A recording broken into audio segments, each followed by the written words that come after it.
I am livid. The only person I have had sex with within the past 5 years has been my wife. I thought I had a bladder infection or a UTI, and scoffed when my doctor thought it was chlamydia. Well, here we are. I got the test results yesterday and I have chlamydia. Decided to start snooping, and it didn't take long to find the text messages between her and her boy toy. My guess is she doesn't even know she had it as well. She thinks I stayed up all night working, but little does she know I've already emailed her little lover boy's wife all the text messages. I warned the lover boy's wife that he's been sleeping with an infected woman and to get herself tested. I'm still deciding how to process this all, but wifey's going to wake up to my positive test results and the messages of her infidelity. The sun should be coming up in the next hour or two, and probably will be the end of this marriage. Now for the top comments. You should just casually drop his name over coffee. So, I was thinking you should probably tell John he has chlamydia. Damn, I am sorry for you. Wish you the best in the future without a cheating wife. Bad news, an STD and a ruined marriage. Good news, a treatable, non-permanent STD and freedom from a cheating spouse. OP, lawyer up and document it all and take pictures of it as evidence. Now for the update. The short of what happened was, my wife gave me chlamydia. I found out she was sleeping with a coworker and planned to blow our marriage up that night. Thankfully, my drunken mind decided to wait. I'd gotten into contact with the coworker's wife, giving her evidence of what was going on and informing her that the two cheaters probably both had chlamydia. I did this because I suspected my wife was cheating with more than one person. In her texts, her lover boy had asked her if he was the only one she was screwing at the time, and she gave a non-answer. I know this dumb broad well enough that I knew she was screwing someone else as well. Luckily, the coworker's wife got back to me first thing in the morning to explain that she figured he was seeing someone else.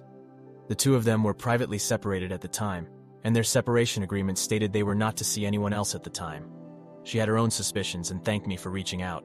We agreed that she would not confront her husband until I could cover my own ass legally in exchange for the evidence I had of their affair together.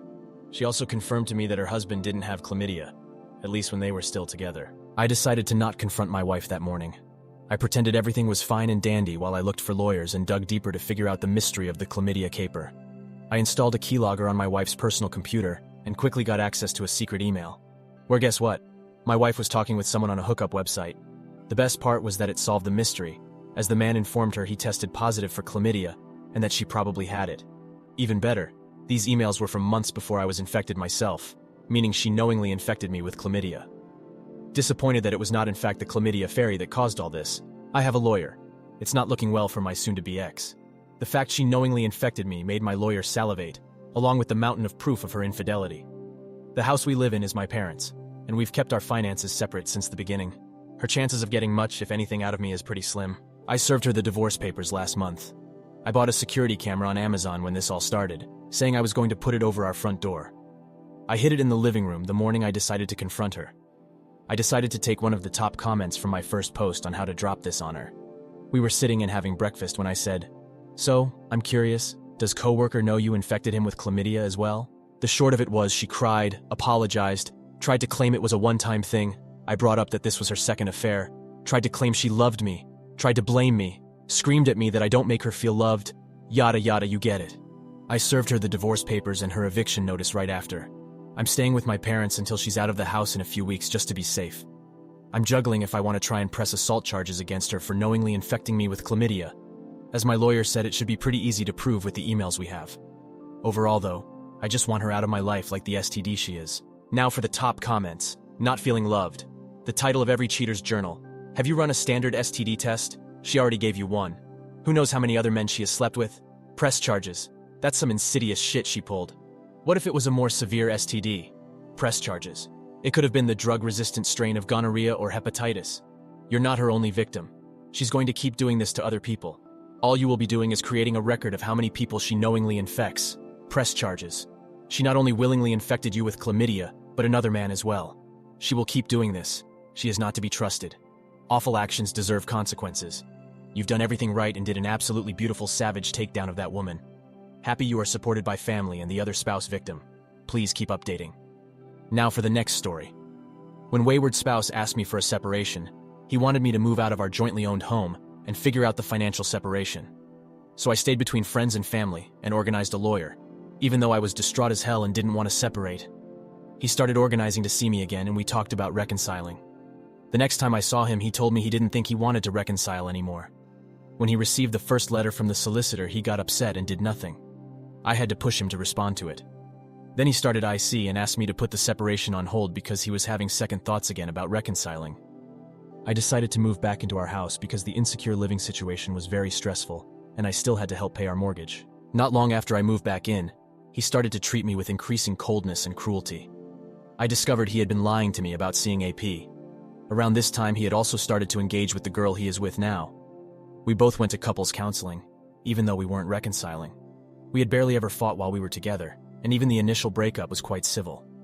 But after started seeing AP again and engaging with girl number 2, it got toxic fast. I won't go into details, but I felt sick with fear whenever I was home because I didn't know what awful thing he would say to me next. I tried to set boundaries to protect myself, but he would get mad because he didn't want to be controlled. I re-engaged the legal separation not long after it was clear he had no intention of trying. He said he was resolved in his decision to separate, but he was hostile every step of the way. We couldn't have a reasonable conversation about it because he didn't want to deal with it and also saw it as some sort of contest he had to win, and I had to lose. I stopped being proactive about getting things sorted for a couple of months because I was freaking drowning. His response was to hassle me about why I hadn't done anything and when I was going to move out of our house that he hadn't, and still hasn't, bought me out of. Thankfully, he went on holidays for a while, which gave me respite. I moved out and back into an insecure living situation because living with him was too hard. When he came home from holiday, he was finally free to live as if I didn't exist in our house with his girlfriend without the inconvenience of me being upset about the way he was treating me, or about him bringing his girlfriend over despite promising me he wouldn't. Up until this point, he had still been messaging me asking after our dog and if he could take him out for day trips. As soon as I started standing up for my fair share of the split, still significantly in his favor, he started to get very angry because I was being unreasonable. He stopped contacting me and started removing me from social media. We had what was hopefully our final legal meeting 3 months ago and agreed on the split. Wayward partner refused to actually negotiate, and his lawyer spent the whole meeting bullying me. Since then, he has done sweet fuck all except complain about how unfair it all is and how awful I am. I have done everything in my power to organize the separation that he wanted, to my detriment. All he has to do is sign the paperwork and organize his finances so he can pay me. Those are the only things I can't do for him. His messages to me a few months ago made it very clear that he now sees himself as the victim in this whole charade. He thinks that somehow I have been disrespecting his wishes and his boundaries this whole time, when in reality I gave him exactly what he wanted. He is mad that I won't hand over the keys without the documents signed. Even the simple act of my lawyer asking for an update makes him angry. I spent so many years of my life trying to make him happy. He betrayed me, lied to me, left me in the dirt and took my home. I've lost money, friends, stability, time, work, etc. He took and took and took. He wins. And somehow I am still the bad guy, and he is the victim. I don't freaking get it. What more can he possibly want? What more can I do? Now for the top comments. It's just the next step in shifting blame and avoiding responsibility. He doesn't want to think of himself as the bad guy, or that this is all his fault. That leaves you as the one to blame. Stop giving him so much power. Go no contact and only work through attorneys. I would also relook at everything.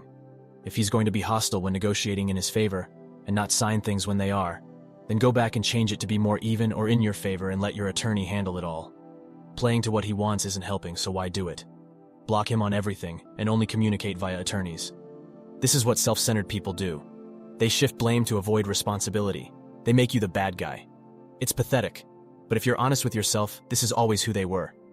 Ask yourself what red flags you ignored going into the relationships, and think about what you want in a partner going forward, like empathetic and respectful, humble, etc. All you can do is take the lessons you've learned and use them moving forward. That's the best you can harvest from this situation, and leave the selfish to the selfish. Stop caring what he thinks. Instead of worrying about why he hates you, do what you need to do, and stop trying to manage his feelings. He should not be a consideration in your life. He's an obstacle. Treat him as such. Thank you all for taking the time to listen to today's stories. Like and subscribe if you haven't so as to help the channel and be notified when new videos drop. I'll see you in the next one. Take care.